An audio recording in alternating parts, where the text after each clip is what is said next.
we're seeing the failings, we're seeing the limits, the failings of AI. So after, I want to say, like 2 years of people doing nothing but singing the damn thing's praises and telling us what the future is going to be like, and all this malarkey, I saw a couple of things that I want to talk about. I want to say it should give people a narrative of hope.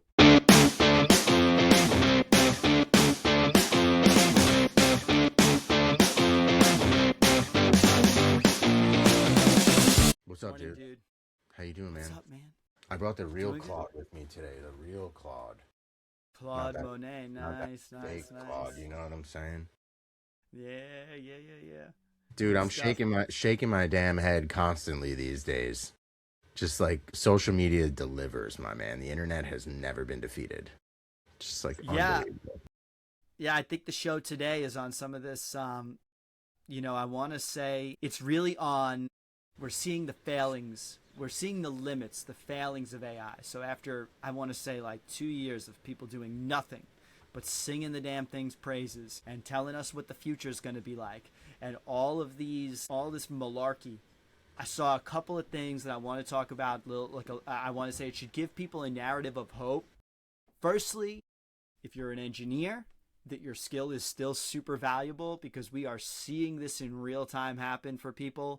Gary Tan on the chopping block today, getting beat up out there for his Gary's List website. Lots of known bugs, so we could talk that out. We got the company Delve giving fake security audits, but even worse, showing some true lack of character in today's post. But then on the other side, we got Mark Zuckerberg talking about how AI is going to boost jobs. And we had Mark Andreessen, two Marks today, talking about great opportunities that are going to exist for real humans in this space. You know what I find interesting, dude, is it's giving I think it's hilarious. It's like giving regular schmegulars beer muscles.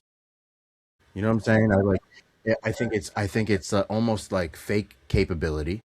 I think it's you give somebody with like a baseline knowledge in an area. For example, you give like a really competent designer who has like the classic skills of a designer and has adopted the tooling and has grown in the industry over 15 or 20 years. You give them a little Claude code and all of a sudden they think they're a full stack engineer. You know, that they just like have all the answers. And if they don't know anything, they could just query the agent. And I think like that's just like, be careful of who we get into business relationships with.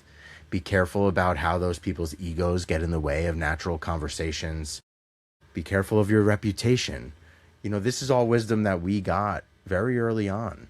And how you begin your business is oftentimes how people maintain that perception of you, and everybody's perception is their reality. And so I find it very interesting that all the claiming that's going on, all this just like wild narrative that people have convinced themselves of. And look, you have such a separation, such a dichotomy. You have the hope at the top of the market, but you also have the proof at the bottom of the market in your four examples that you gave. You have some of the most grimy business tactics that I think I've seen on the internet.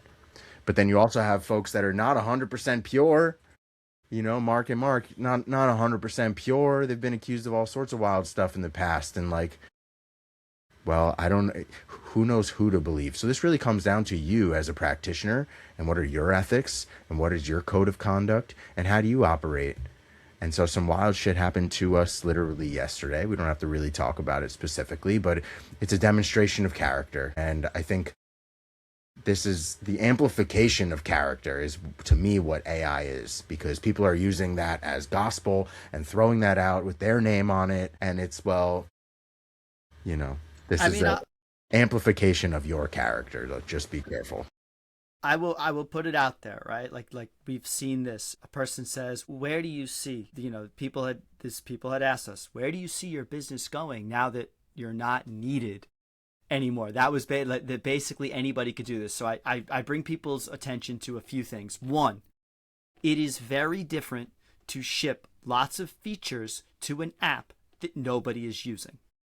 It is very different to ship features to an app with thousands of users that when you make a mistake, now it goes down and there's real money lost. Now, if your app has lots of users and they aren't paying, That is also different than shipping a feature to an app with millions of dollars, where literally the seconds that that app is down is costing millions. For example, a Shopify requires a level of resilience because you legitimately affect people's livelihoods every second that that app remains down. So when you tell Claude, thing, I want a feature, it usually can build it. But debugging requires access to the whole deployment environment. And most people have no idea about that. And that's where it's, and I've been in those hot seats where you're like, every minute we're down and we don't know why we're down, right? It could be the easiest situation is you deployed code. Now you need to revert that change and redeploy. That's the easiest way to get back up. But then are we getting a DDoS attack? Is some other service, denial of service, the thing that I'm doing? Did someone introduce something that created a subtle bug that we didn't notice for a long period of time? What is going on? That requires, yes, Claude is infinitely better at helping us get through that, but it requires certain levels of access. And people who are watching this going, yes, you know what I'm talking about. You can't really just give OpenClaw or whatever you're using just like free reign through my whole server environment to do whatever is needed, because you could make the problem worse. So you end up in a situation like that. Let me ask you a question, because yesterday, no hate to Riverside, we love Riverside, but Riverside was down for the whole Eastern Standard working business day. The whole goddamn day. And so here's my question, right? Because like bug gets introduced, you take down the site, we go into GitHub, you revert the branch.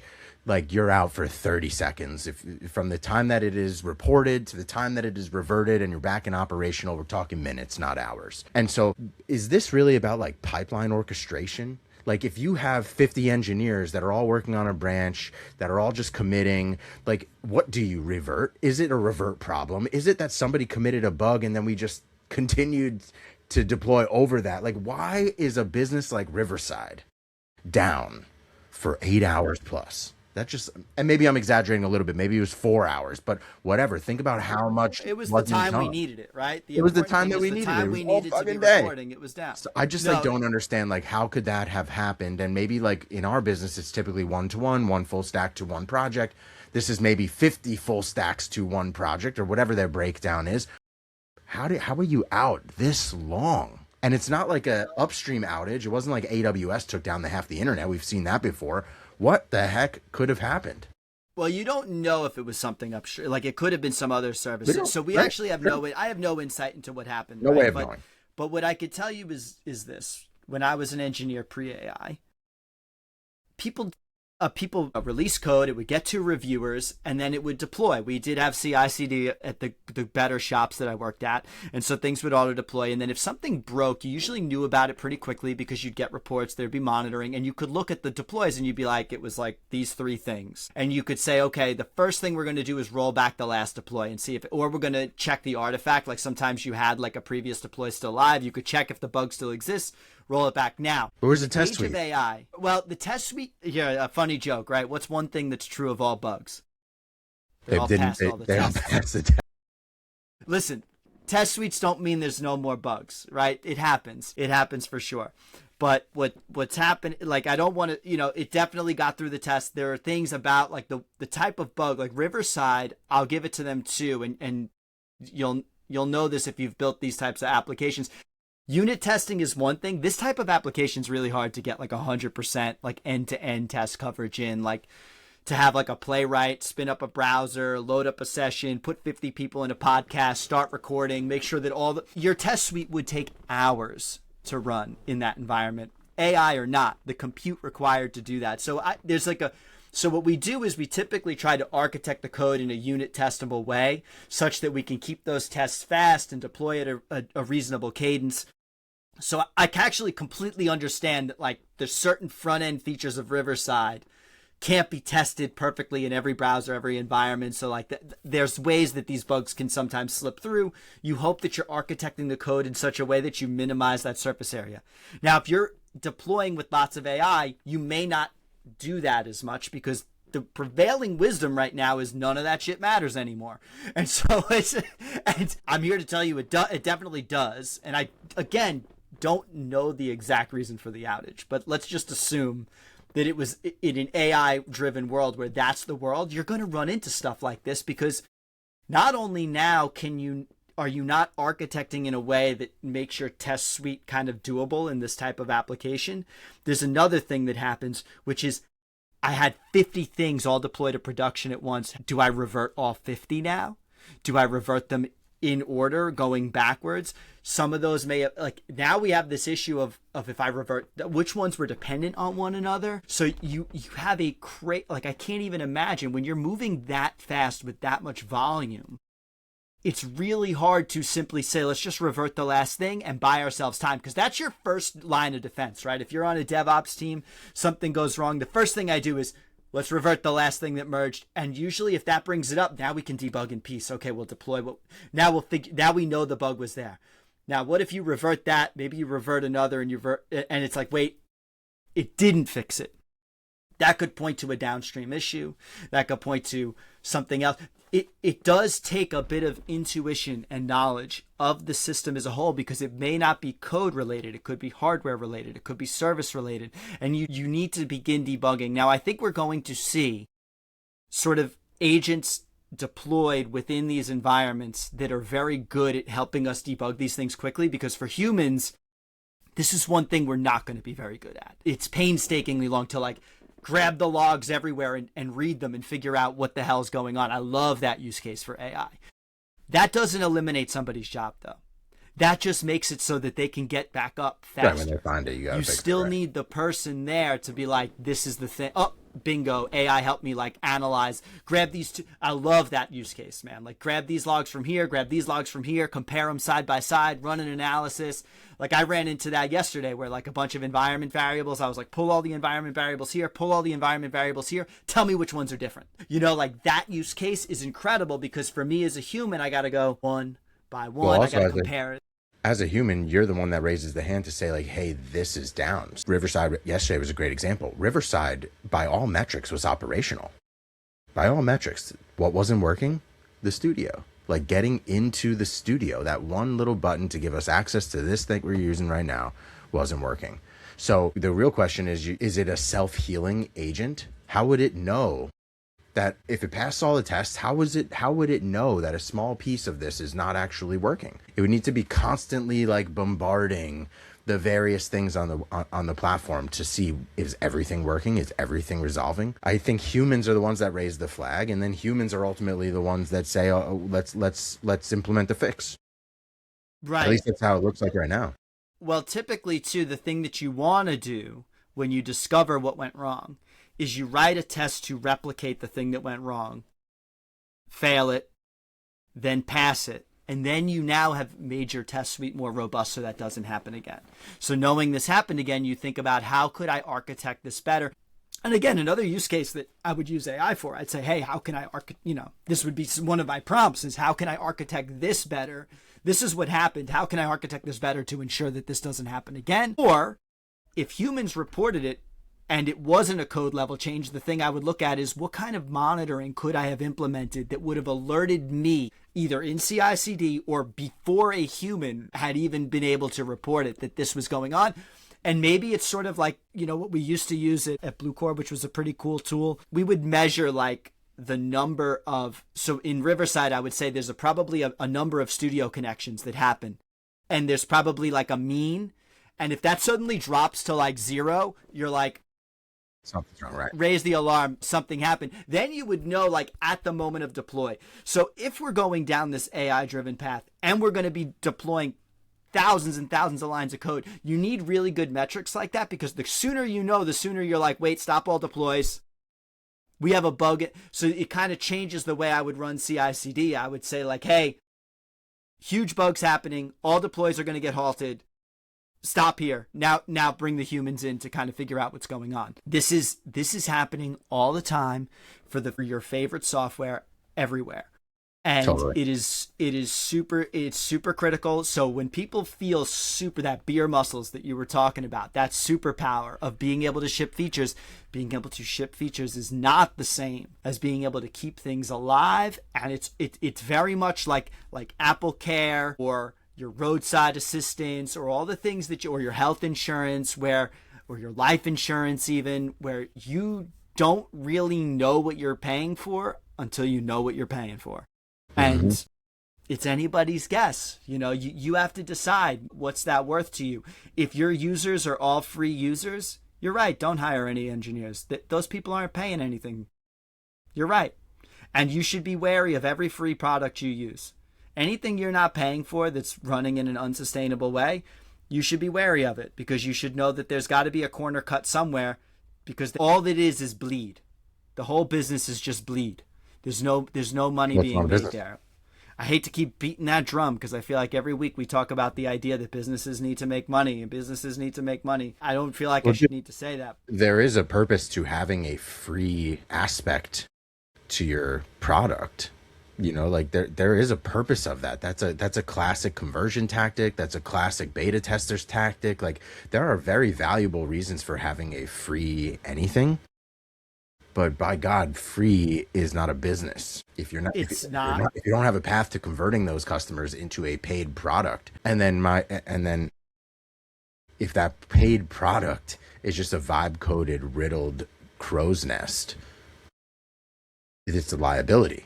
That's not an asset to you anymore. That's now a liability. So and who are you going to call to the rescue when AI keeps looping, when AI is hallucinating on the fix, when it's getting hung up on something that's just totally irrelevant? Who are you going to call?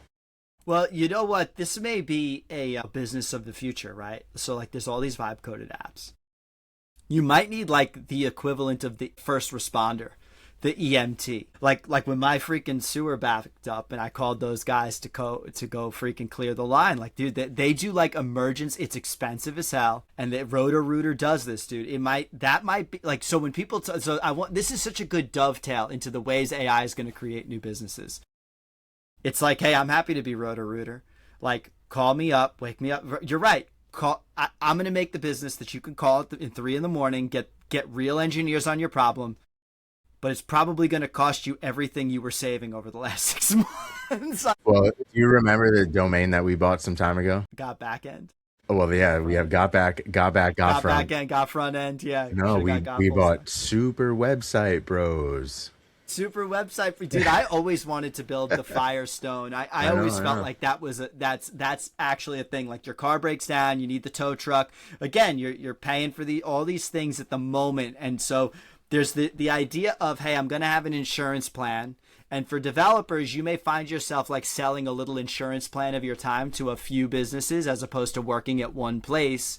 Because admittedly, like, the DevOps person or the person who really knows this stuff on a working piece of software may not be needed every day, but they're needed when they're needed. And so you may end up that there's a way to think about business differently there. And that's kind of how we think about it a little bit differently at Cause of a Kind. Is we have a lot of people on support, like long-term support plans, where we are the first call if something goes wrong. And I think that's a pretty good future, and it's a business that's only going to get more important, because you've got a lot of businesses just like only concerned with driving straight. Hey, if it just like, we just want to ship features and ship features and ship features, and this is the only thing that matters. Stability be damned. And you're watching that in real time with GitHub. You're watching that in real time. You're watching that happen in real time all over the place. Mm-hmm. So I think that, everything's like a pendulum. We'll probably come back to like what is old will become new. We're going to find ways to think about these things differently. I imagine that you're seeing like a lot of people like to get laid off. They come back in because they realize, oh, wait, we actually needed that team. So there's going to be a little bit of that happening too.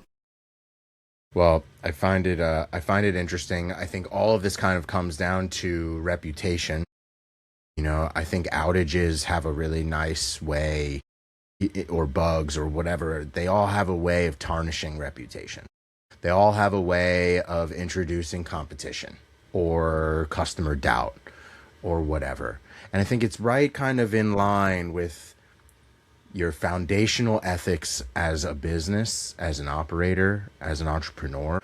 I think if you're looking for light and fast and shortcut, that's what you should expect along the way. In return, light and fast and a shortcut. Hollow relationships, non-sticky customers, grimy recruiting tactics for bringing on talent in a pinch when you need for blood money.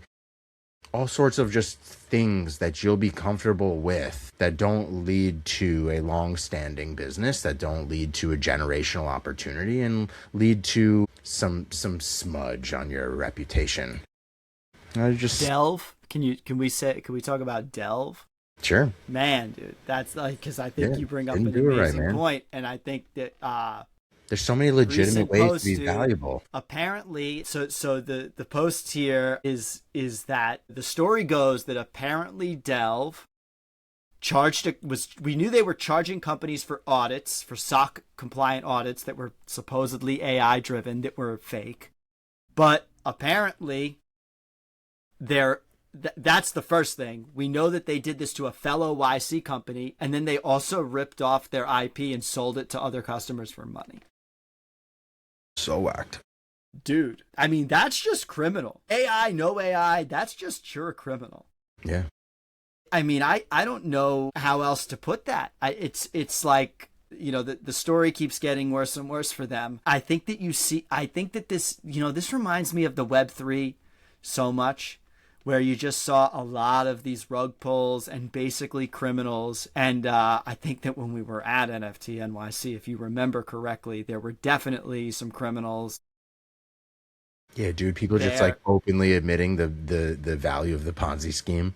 I'll never forget. Yeah. I remember that call. Like very well. excited to just fade to black and screw people. Like that just makes like, I can't wait, dude. As long as the Ponzi, it's just a big game of musical chairs. And you know, I want to give a shout out for Grady Booch, who's again kind of like an elder programmer here, who's kind of you know one of those folks that we look up to. He was always coming down on Web3 and has a very similar kind of perspective on some of these AI scenarios. And I think he was right then about Web3, and he is right now kind of where, hey, this is a very useful tool. This is the next level of abstraction. But there is definitely a bit of there's a lot of things going on, and we got to call a spade a spade. I also love, so the other one that I wanted to bring up, because I did say that I had some good news, which was not just ragging on Delve and Gary Tan. They were like two great posts that I think should bring people some hope in this world. And one of them was Mark Zuckerberg was talking about how AI is going to create more hiring. And I think this kind of goes into what we were talking about. Like, we're building more businesses. We decided not to hire DevOps, which opens a whole new industry of like the emergency DevOps or the emergency engineer kind of scenario. He's talking about in customer support. He's like, we're going to offer phone support, which we heard a lot of demand for from people at our talk, that they want to get people on the phone. So they're going to do like AI generated phone support that sounds really good. We've all heard the 11 Labs stuff. We know that the voice to voice is good and getting better for this. Said the problem is, once we offer that, it opens up more need for human in the loop. Like the things that the AI can't solve, now people want solutions for, and we now need to hire even more support staff to support the inbound, because now we're trying to provide a better service through phone support, which is admirable and I think awesome, especially for a company that's making billions of dollars. Like, hey, like, let people get on the phone. You know, they're using your service. So he's coming out there saying, hey, this is going to force us to hire more people, not fewer. But I think that now some people might be going, but Meta just laid off a bunch of people. I think that you've seen layoffs in some of Meta's not so great bets. And that's kind of what's going on here. So there may have been layoffs there, but I think ultimately they're going to be restructuring, and you're going to be seeing more of this. And then Mark Andreessen, another post today, was just talking about how effectively the model makers are in a race to the bottom, competing on price. But the people who are building with these models, like the value that AI is going to generate from the economy, the model makers like OpenAI and Anthropic are going to capture about 1% of that. And the people who, and the quote is, solve one real problem with these tools, and you'll extract more value than most of the companies building them. And he talks about how we've seen this with electricity, the internet, the smartphone, right? The idea that, hey, yes, Verizon and Apple make a lot of money on smartphones, but you, the user of this technology, make a lot more money individually than you realize by becoming more efficient and leveraging the technologies. I think that there's there's messages of hope coming from really, really smart people that are not just like this doomsday scenario, like AGI is here and y'all better figure it out. Like I've seen posts like that where people are just like, buckle up, save money, it's about to get bumpy. There may be some bumps in the road, but I think that ultimately we're getting to a better place. We just all have to think a little bit differently about what the future of that looks like, just like we did here. You know, it's going to be cool. Someone on our team said this. I forget who it was. I think it was a LinkedIn post, but talking about how it's a flavor of the month type of thing. You know, like Claude really solves the problem right now, but look, you're Codex curious. There's no real defensible moat. There's no real stickiness to these platforms. They're all relatively priced the same. Now we're talking about token efficiency and like reducing consumption based on the model. Nobody figured out like where the true stickiness is. And I think you actually see that in tech in general. Like Instagram lost its market share to TikTok. You know, like you just see this in general. Like we're taking market share away from Calendly with Uncal, you know, like however minimal it is. Yeah, you're going to see smaller businesses. You're going to see this happen. Like you're going to see pointier solutions that are developed for specific problems that are just expert at specific things rather than the broad brushstrokes of, you know, I call them these commercial retail platforms that are kind of one size fits all. And it's up to you to be the expert to get the most out of it. So, I think patience is a virtue as of right now, but it kind of brings me back to what this entire conversation was about, which is being virtuous, which is having a common core foundation of ethics of how you conduct yourself. Like that all really matters in this mad dash economy. Like it matters how you conduct yourself. Like, yo, people are just not going to want to do business with people that have tarnished their reputation along the way. I mean, dude, you and I are hosting people on a podcast all the time. Let me tell you, short of running a federal background check on people, I look into the guest before I say yes. I fully want to know if this person is a bad actor, has a martyred reputation, has some type of bad practices, because I'm attached to that person. Like this is the reality of the world right now. So, you know, and that may change after that may change after they host them. But yes, we have to think about this idea of technological advancement when it's not coupled with human connection is the problem, right? We have to think about, we have to remember that these serve us to make the world better for people. You know, that was what I thought was so funny about like Multibook, like a social network for bots to talk to bots. So basically a social network that serves no purpose and just burns up limited resources that we have here on the planet for no reason at all other than just what? Kitsch? You know, like just you still like need people to say whether that's entertaining or not. It's just pure entertainment. So I think about this idea all the time is how do we increase the human dignity in what we do? And a lot of that to me comes around, I'm always thinking about what is the new service that's now, as a result of this advancement, what is the new service we now have to offer? I think we came up with one today, the emergency, the who you going to call at 3 a.m. Exactly.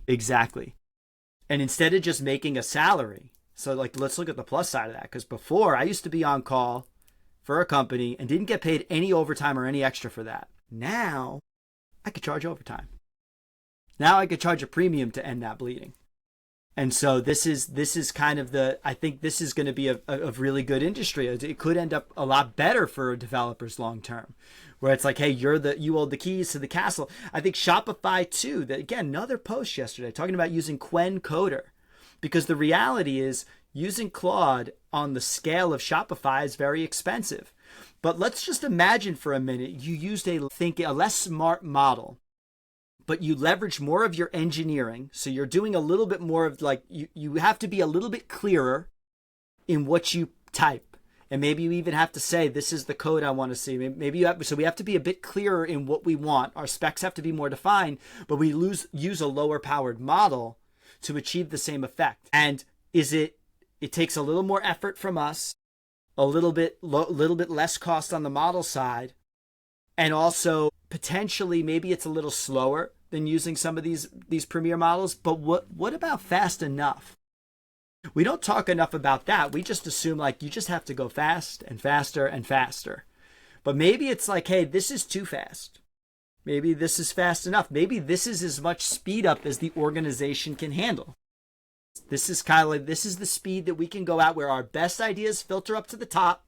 We're going slow enough that we still have priorities. So we got to push bad ideas away, and we have to come up with them, at the right cadence. The industry is still figuring a lot of this stuff out though. But these are the things that I'm learning as I go, that there is such a thing as just fast enough. You shouldn't build everything that your imagination can come up with. And remember, sales is still run by humans. I'm hand-to-hand combat sales. It's not changing, dude. And so great. What the heck am I selling? I have a menu of things now for an enterprise company. Like, it just becomes too complicated. You move too fast. There's too much new stuff. What is the salesman supposed to sell on? You lost the plot. Anywho, dude, we could probably keep talking about this one forever and continue to. But we might. But I think this is good. Keep your ethics. Remember that you want the humans in the loop. There's such a thing as too fast. There is such a thing as stability. And you want to go fast with stable infrastructure. When you have money on the line, the vibe changes. The vibe changes. And I'll leave you one last little piece of advice. If you made it this far along the way, you will have the opportunity to come into contact with epic talent. Leave them alone. They're not yours. You're not entitled to them. Leave them alone. Peace.